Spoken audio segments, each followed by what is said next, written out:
एक वित्तीपेक्षाही जास्त मोठी कोळी पडली आहे आणि आपण संजय पाटील यांच्या गव्हाच्या शेतावरती आलो आहोत।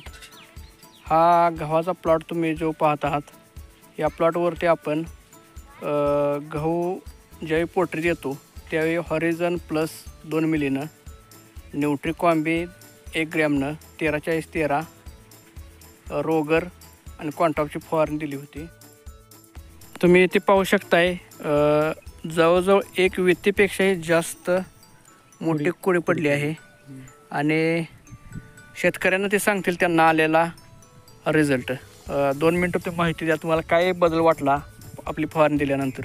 नाही, कुडी लांबडी चांगली पडली आणि गेल्या वर्षीपेक्षा उत्पन्न जरा चांगलं मिळालं असं वाटतंय आणि कुडी ही झाली आपली मोठी आली होय। तर हा किती प्लॉट आहे आपला? हे 15 गुंठ 16 गुंठे प्लॉट आहे। तर दरवर्षीपेक्षा जादा उत्पन्नाची आपल्याला अपेक्षा आहे।